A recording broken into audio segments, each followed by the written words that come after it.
السلام علیکم دوستو، امید ہے آپ سب خیریت سے ہوں گے۔ مولانا سعد کا ایک اور نیا بیان غور سے سنیں۔ فتنہ ہے جس نے علم کا، علماء کا وقار ختم کر دیا ہے، اور ایک حرام کام کا تصویر کشی قطعاً حرام ہے، اس کو جائز کہنا تو گمراہی ہے۔ اسے اپنے آپ کو بچائیے، اسے اپنے آپ کو بچائیے۔ یہ ایک ایسا فتنہ ہے جس کو بعض علماء نے میزائل کہا ہے، کہ میزائل جو تباہی میزائل آتا ہے وہ اس سے بڑی تباہی سے آ رہی ہے، وہ کہتے ہیں موبائل ہی میزائل ہے۔ اس لیے میں تاکید سے کہہ رہا ہوں کہ ہمارے ماحول میں اسی کو گنجائش نہیں، یا شریعت میں گنجائش نہیں۔ ہمارا ماحول کیا ہوتا ہے؟ شریعت نے انکار کر دیا، فرمایا ہر مصور جہنم میں جائے گا۔ آپ کو معلوم ہونا چاہیے، جن لوگوں کو اللہ والوں کی تصویر لینے کا شوق ہے، جن لوگوں کو اللہ والوں کی تصویریں لینے کا شوق ہے، ان کو یہ بات معلوم ہونی چاہیے کہ اللہ والوں کی تصویروں سے ہی دنیا میں بت پرستی شروع ہوئی ہے۔ جی ہاں، معلوم ہونا چاہیے سب کو۔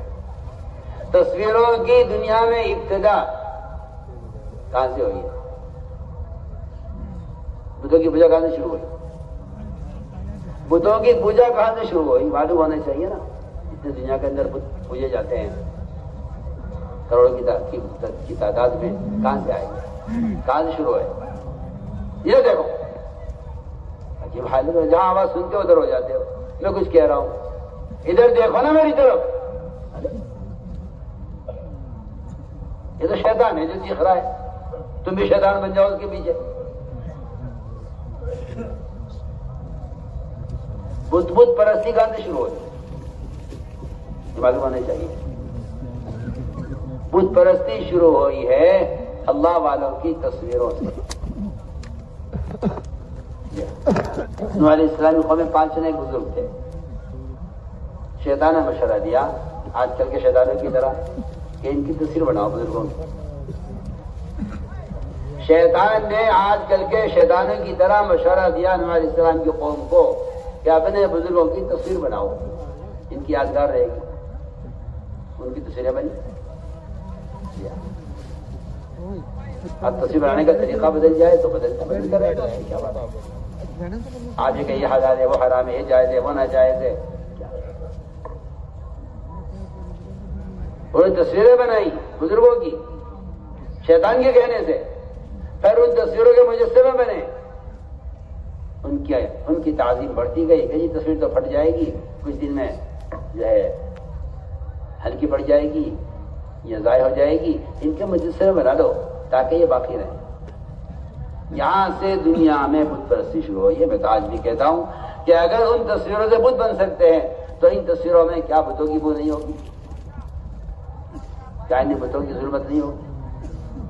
جو تصویر بت کی شکل اختیار کر سکتی ہے، کیا آج ان تصویروں کے اندر بتوں والی ضرورتیں نہیں ہوں گی؟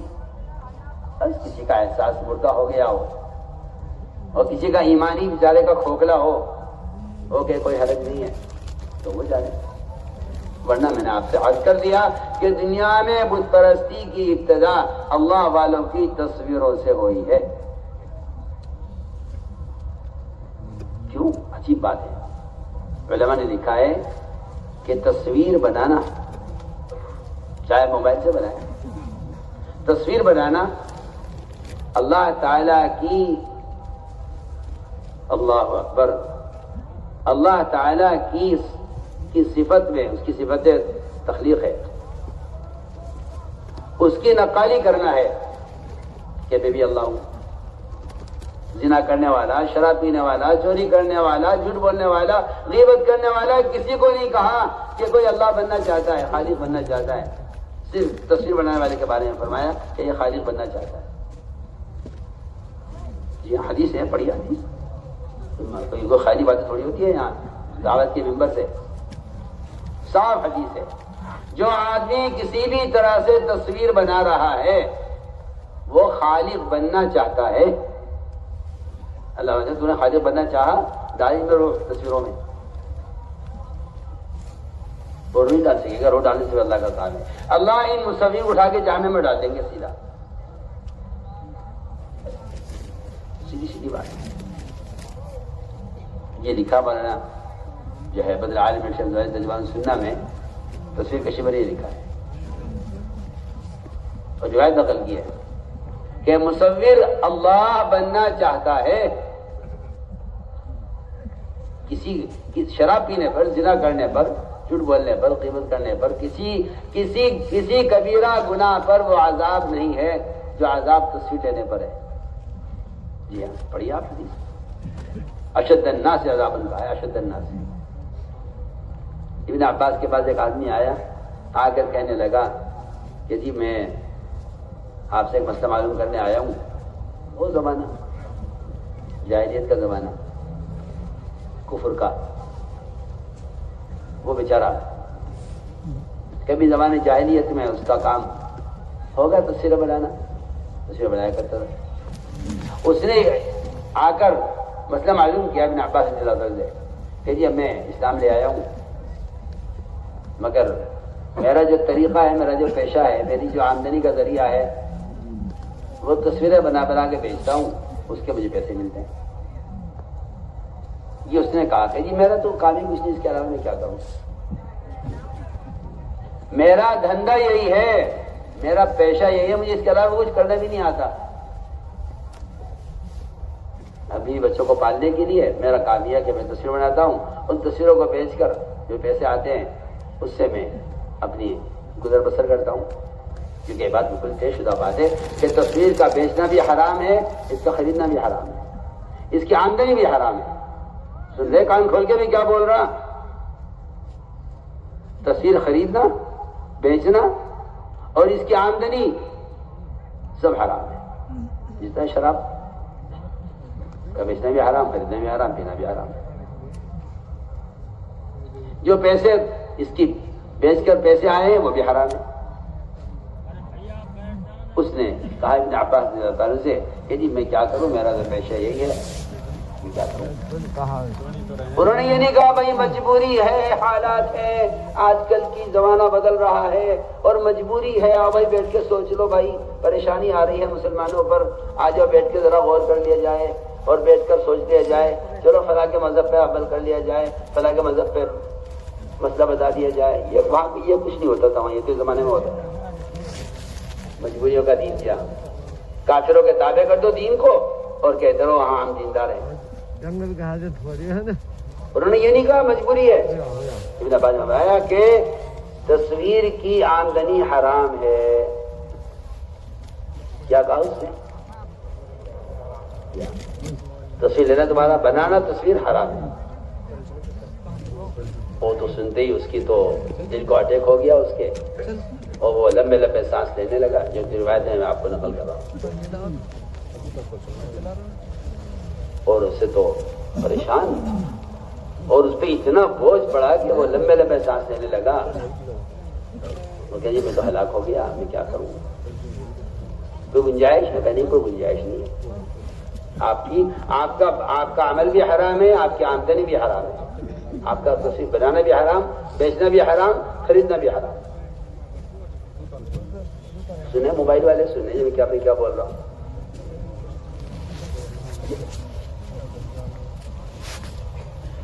اس نے کہا جی میں کیا کروں، پھر میں تو بھوکا مروں گا، میرے پاس کے علاوہ کوئی راستہ نہیں۔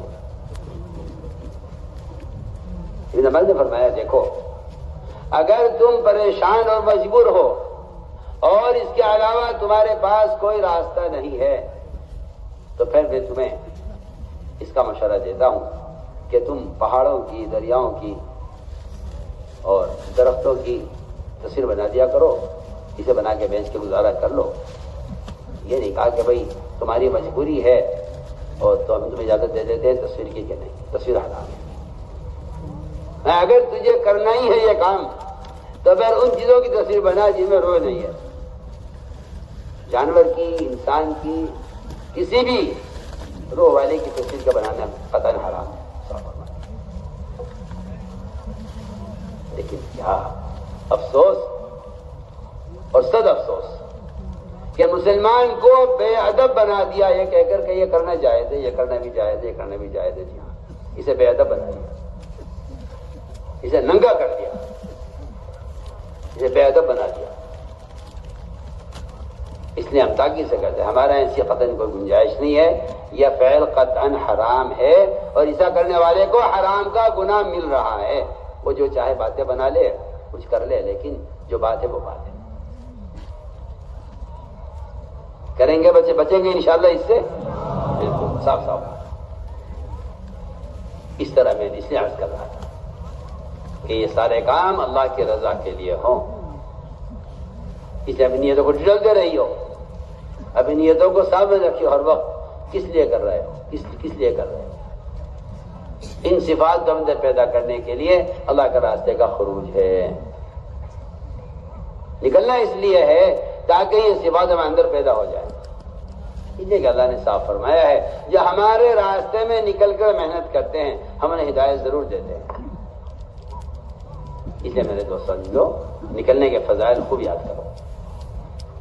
جو قرآن نے نکلنے کا حکم دیا ہے، ہم تو حکم میں نکلتے ہیں، ہمارا نکلنا تو قرآن کے حکم کی وجہ سے ہے، نکلنا قرآن کے حکم کی وجہ سے ہے۔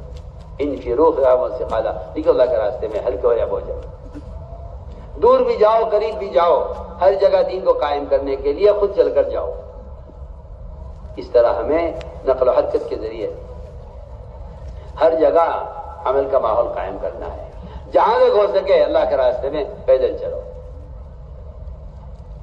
پیدل چلنے کی فضائل معلوم نہیں ہیں، اور جنہیں معلوم بھی ہے وہ سمجھتے ہیں کہ وہ تو قتال کے زمانے کے فضائل ہیں، اب کوئی قتال تو ہو نہیں رہا ہے کہ وہ فضائل بیان کیے جائیں، حالانکہ جہاں قتال نہیں ہے وہاں بھی یہ فضائل